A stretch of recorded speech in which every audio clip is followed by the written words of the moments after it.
37। তো আজ থেকে 37 বছর আগে আমি কি ছিলাম? আমার অস্তিত্বই ছিল না, আমার কোনো নাম ছিল না, আমার কোনো গ্রাম ছিল না, আমার কোনো অ্যাড্রেস ছিল না, আমার কোনো পরিচিতি ছিল না। আজ থেকে আরো 37 বছর পরে একটু খেয়াল করেন তো, এখন তো 37, আরো 37 ধরেন বাঁচলাম। এরপরে আমি দুনিয়া দুনিয়া থাকবে, কিন্তু আমি নাই।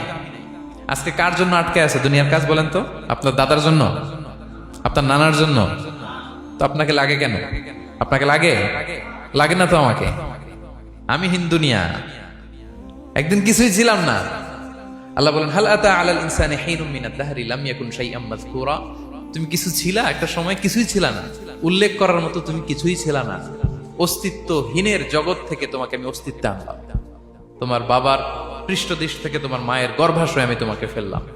সেখানে আমি আল্লাহ তোমাকে একটু একটু করে তিলে তিলে বড় করলাম। 9 মাস 10 মাস পরে মায়ের পেট থেকে দুনিয়াতে তুমি আসলে। দেখেন তো, দুনিয়ায় আসার পরে আমাদের অবস্থাটা কি? কাপড় নাই, চোপন নাই, এভাবে চলে আসছি। আসার পরে কেউ যদি মুখে খাবার তুলে দেয় তাইলে খাইতে পারি, হ্যাঁ? তাও লিকুইড খাবার, এদিক দিয়ে দিলে এদিক দিয়ে পড়ে যায়, খালি মুছতে হয়। মেহমান একজন এসে আদর করে কোলে নিচে পেশাব করে দিছি ভরাইয়া, আছে না নাই? হয়েছে না, হয়েছে না এরকম? আদর করে একটা কোলে নিছেন, এখনই না ডায়াপার আসছে মিয়া। আজ থেকে 10 বছর আগে এগুলো ছিল নাকি? প্যাম্পাস ডায়াপার ছিল, এই কাঁথা টাতা নিয়ে কোলে নেওয়া লাগতো, এরপরে দিছে ওদিক দিয়ে, জামা টামা ভিজে শেষ। ইভেন রাসূল সাল্লাল্লাহু আলাইহি ওয়াসাল্লামের কোলেও এরকম বাচ্চারা পেশাব করে দিছে, এরকম হাদিস আছে। আদর করে মায়েরা বাবারা আসলেই তো তার বাচ্চাকে রাসূল সাল্লাল্লাহু আলাইহি ওয়াসাল্লাম কোলে দিতেন, পেশাব করে দিতেন। তো কার কোলে উঠছে এটাও জানি না, পেশাব করে ভরাই দিচ্ছে। পেশাব পায়খানা করে সয়লাভ। লিকুইড দিলে খেতে পারি, শক্ত কিছু খেতে পারি না। এই তো আমি, এই তো আমার ক্ষমতা। একজন যে বললেন ক্ষমতার অহংকার, এই তো ক্ষমতাটা তো এতটুকু। এরপরে যখন জোয়ান হয়েছে, এখন তো জোয়ান, এখানে একটা ভূমিকম্প হইলে কি অবস্থা হবে বলেন তো জোয়ানদের? হ্যাঁ, কাঁপতে কাঁপতে সব শেষ। একটা ভূমিকম্প, একটা তুফান হলে ওটার বিরুদ্ধে দাঁড়াতে পারি না। একটা তুফান, রাস্তায় টায়ার পাংচার হলে লাফ দিয়ে উঠি। ক্ষমতা আমার, আমার নাকি ক্ষমতার অহংকার? কি দুর্বল আমরা, হ্যাঁ? কুকুর আমাদেরকে কামড় দিলে আমরা কুকুরের কামড়ও দিতে পারি না, ঠিক কিনা? মশা যে কামড়া, এটা ধরতে না পারলে কিছু করতে পারি? কামড় মাইরা দিছে দৌড়। বল্লা পোকা আইসা যদি কামড় দিয়ে দৌড় দিয়ে কিছু করতে পারেন? তো কিসের কিসের ক্ষমতা আপনার? এরপর আবার যদি 70-80 বছর হায়াত পাই, আবার আগের মতো যেখানে বসি ওইখানেই ডাইরেক্ট, আছে না নাই? বয়স যখন 80 হয়ে যায় আর থাকে শরীরের কন্ট্রোল, আবার যেখানে বসে ওইখানেই পেশাব পায়খানা। খাবার দিলে খাইতে পারি, পিঠটা বাঁকা হয়ে কুজু হয়ে গেছে, এর নাকি আবার অহংকার? সাজে অহংকার, সাজে অহংকার, সাজে একজনের। আওয়াজ করে বলতে হবে, তিনি কে? 3 নম্বরে, অহংকার দাম্ভিককে আল্লাহ পছন্দ করেন না। প্রিয় ভাইরা, আল্লাহ বলেন কারুনের ঘটনাকে আল্লাহ এখানে এনেছেন। আল্লাহ বলেন, ইন্না কারুনা কানা মিন কওমি মূসা। কারুন ছিল মুসা আলাইহিস সালামের কওমের লোক, মুসা আলাইহিস সালামের কাজিন ছিল মূলত। কারুন নামে একজন সম্পদশালী ছিল। মিশরের রাজধানী কায়রো থেকে 100 কিলো দূরে ফাইয়ুম নামে একটা জেলা আছে, ওখানে তার বাড়ি ঘর। আমি দেখে এসেছি, কয়েকবার গিয়েছে। তো ফাবাগা আলাইহিম, সে মানুষের উপর চড়াও হলো।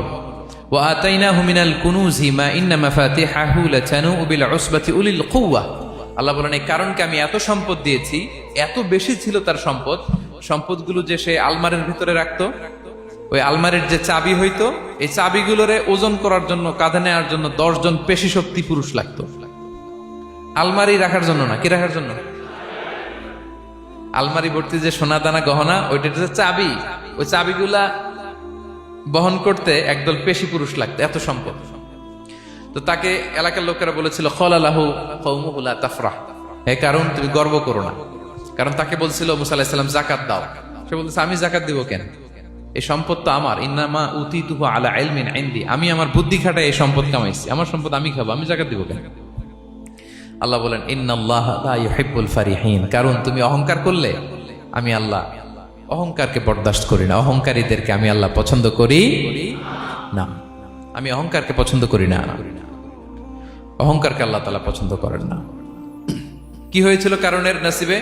আল্লাহ বলেন ফাখাসাফনা বিহি ওয়া বিদারিহিল আরদ ফামা কানা লাহু মিন ফিআতি ইয়ানসুরুনাহু মিন দুনিল্লাহ ওয়া মা কানা মিনাল মুনতাসিরিন। আল্লাহ বলেন সে যখন অহংকার দেখালো আমি কারুনকে আর কারুনের সব সম্পদ মাটির ভেতরে দাবিয়ে দিলাম, মুহূর্তেই দাবিয়ে দিলাম। সহিহ বুখারীতে এসেছে ইয়াতাজালজালু ফিল আরদ, প্রতিদিন 1 বিঘত করে কারুন জমিনের ভিতরে যেতেই থাকবে যেতেই থাকবে যেতেই থাকবে কিয়ামতের আগ পর্যন্ত। আল্লাহু আকবার। কারণ অহংকার করেছিল। আল্লাহ বলে আমি অহংকারীদের পছন্দ করি না। সূরা লোকমানে আল্লাহ বললেন ওয়ালা তুসাঈর খাদ্দাকা লিন্নাস, মানুষ থেকে মুখ ফিরিও না। ওয়ালা তামশি ফিল আরদা মারাহা, জমিনে অহংকার ভরে হেঁটো না। ইন্নাল্লাহা লা ইউহিব্বু কুল্লা মুখতালিন ফখুর, আল্লাহ তাআলা অহংকারীদেরকে দাম্ভিকদেরকে পছন্দ করেন না। এই যে আমি বলছি যে 7 শ্রেণীর লোককে আল্লাহ পছন্দ করেন না, এটা আমার মন গড়া বানানো কথা। প্রতিটি কথার পেছনে কোরআনের যুক্তি আছে। কোরআনে আল্লাহ তাআলা বলছেন আল্লাহ অহংকারীদেরকে পছন্দ করেন না। ইংরেজিতে কি বলে? ইগো আছে আমাদের, হ্যাঁ ইগো, এটা ছেড়ে ফেলতে হবে, অহংকার করা যাবে না। আমার প্রিয় ভাইয়েরা একটু মনোযোগী হন, এই আয়াতের তাফসীরটা একটু সংক্ষেপে বুঝিয়ে দেই। আল্লাহ তাআলা বলছেন ইন্নাল্লাহা লা ইউহিব্বু কুল্লা মুখতালিন ফখুর, আল্লাহ কোন মুখতাল আর ফাখুরকে পছন্দ করেন না। মুখতাল আর ফাখুর মানে কি? মুখতাল মানে যে অহংকার করে মনে মনে।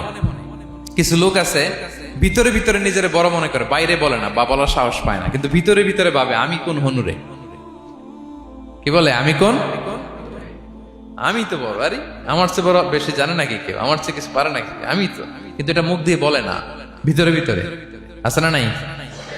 এদেরকে আরবিতে বলে মুখতাল। কি বলে? মুখতাল। আরেকজন ফাখুর, সে শুধু ভিতরে না, এটা প্রকাশ্যে বলে বেড়ায়, এটা আরো ডেঞ্জারাস। ফাখুর সে আরো খারাপ, সে প্রকাশ্যে তার অহংকার প্রদর্শন করে, বলে বেড়ায় যে আমি বড় আমি বড় আমি বড়। এই আমি বড় কথাটাই সবচেয়ে ভয়ঙ্কর। আমি বড় কথাটাই সবচেয়ে ভয়ঙ্কর। নিজে যাকে বড় বলে বড় সে, লোকে যাকে বড় বলে বড় সে হয়। আমার প্রিয় পেনাঙ্গের ভাইয়েরা, নিজেকে বড় মনে করা এটা শয়তানের স্বভাব। কার স্বভাব? বিনয়ী হওয়া এটা নবীদের স্বভাব। আল্লাহ তাআলা ফেরেশতাদেরকে বলেছিলেন উসজুদু লি আদম, তোমরা আদমকে সিজদা দাও। ফাসাজাদাল মালাইকা কুল্লুহুম, সবাই সিজদা দিল ইল্লা ইবলিস, কে ছাড়া? ইবলিস ছাড়া। সে নিজেকে বড় মনে করেছিল, শয়তান। কিভাবে? সে লজিক খাটাইলো আল্লাহর সাথে। সে লজিক দিয়ে আল্লাহর বলে আল্লাহ ক্বালা আনা খায়রুম মিনহু, আল্লাহ আমি কেন সিজদা দেব, আমি তো আদমের চেয়ে শ্রেষ্ঠ, আমি বড়। আল্লাহ বলতেছে তুমি বড়, কেমনে বড়? শয়তান বলে খলাকতানি মিন নার, আপনি আমারে বানাইছেন কি দিয়ে? আগুন দিয়ে। ওয়া খলাকতাহু মিন তিন, আর আদমকে বানিয়েছেন মাটি দিয়ে। কি দিয়ে? মাটি দিয়ে। আগুনের ধর্ম দাউ দাউ করে উপরের দিকে কি করে? ওঠে, আর মাটি ঢিলা রেখে দিলে নিচে পড়ে যায়। তো সে যুক্তি দিয়ে বলতেছে আল্লাহ ঊর্ধ্বগামী কোন জিনিস তো নিম্নগামী কোন জিনিসের কাছে মাথা নোয়াতে পারে? যুক্তি, মনে রাখবেন যুক্তি সব জায়গায় খাটে। আপনার অফিসের যে বস, মালয়েশিয়ান ভাষায় বসরে কি বলেন আপনারা? ওকে, তোকে। আপনার তোকে সামনে যে আপনি লজিক খাটাইলে হবে? বস যেটা বলে ওইটাই ফাইনাল। তো আল্লাহ তাআলা আদেশ করেছিলেন সেজদা করার। সে সেজদা করলেই ভালো করতো, কিন্তু সে যুক্তি দিল আল্লাহ আমি শ্রেষ্ঠ, তাকে বানাইছেন মাটি দিয়ে, আমারে বানাইছেন আগুন দিয়ে, আমি কেন মাথা নত, আমি বড়। আমি বড় বলার সাথে সাথে দৃশ্যপট পাল্টাই গেল। আল্লাহ বলে বের হ, ফখরুজ, বের হ, তুমি অভিশপ্ত, তুমি লানত প্রাপ্ত, তোমার স্থান হবে জাহান্নাম। তুমি নিজেকে বড় মনে করেছো, তাইলে বড় মনে করা এটা শয়তানের স্বভাব। কার স্বভাব? তা আমরা নিজেকে বড় মনে করব কখনো? আরো জোরে বলেন, করব? বিষ্ণু ঈসা ইসলাম নিজে নিজে ছোট থাকতে চাইতেন। তিনি দোয়ায় বলতেন আল্লাহুম্মা জাআলনি ফি আইনি সাগীরা ওয়া ফি আ'য়ুনিন নাসি কাবীরা, আল্লাহ আমার চোখে আপনি আমারে ছোট বানান, আল্লাহ মানুষের চোখে আপনি আমারে বড় বানান। বিশ্বনবী নিজের চোখে নিজের ছোট থাকতেন, কিন্তু গোটা বিশ্বের মানুষের চোখে বড় হয়েছেন না? কত বড়? ওয়ারাফা'না লাকা যিকরাক। আল্লাহ বলে আমি যেখানে অতটুক পর্যন্ত উঠাইছি আপনারে। কোন নবীরে নিচে উপরে? কথা বলেন, নবীকে শেষ পর্যন্ত উঠাইছে? সুবহানাল্লাহ। নবী হে, আমি যদ্দূর আপনার উঠাইছে অদ্দূর, ওই পর্যন্ত নিয়ে গেছে সাক্ষাতের জন্য। সুবহানাল্লাহ। প্রত্যেক নামাজে বিশ্বনবীর উপর দুরূদ আছে না নাই? কিয়ামত পর্যন্ত বিশ্বনবীর প্রতি ভালোবাসা আমাদের পক্ষ থেকে আছে না নাই? আছে। আল্লাহ তাআলা ওনাকে বড় করেছেন। এজন্য নিজের চোখে আমরা নিজে ছোট থাকবো। আপনি যদি বড় হন, এটা মানুষ বলবে। কে বলবে? নাকি আপনিই বলবেন?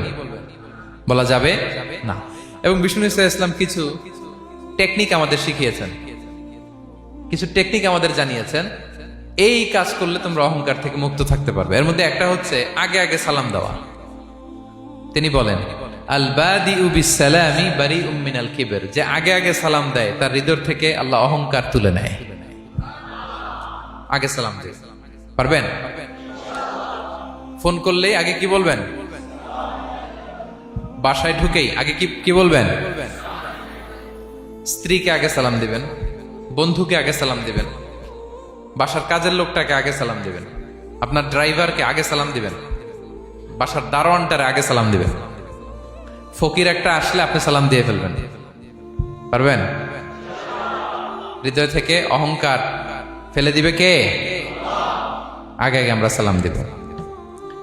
এবং তার চেয়ে ভয়ঙ্কর কথা হচ্ছে, বিষ্ণু ইসলাম বলেন যে লা ইয়াদখুলুল জান্নাতা মান কানা ফি কলবিহি মিসকালু হাববাতি খারদাল মিন কিবর, যার হৃদয়ে সরিষার দানা পরিমাণ অহংকার থাকে, ওই ব্যক্তি কশিনকালেও আল্লাহর জান্নাতে প্রবেশ করার সুযোগ পাবে না।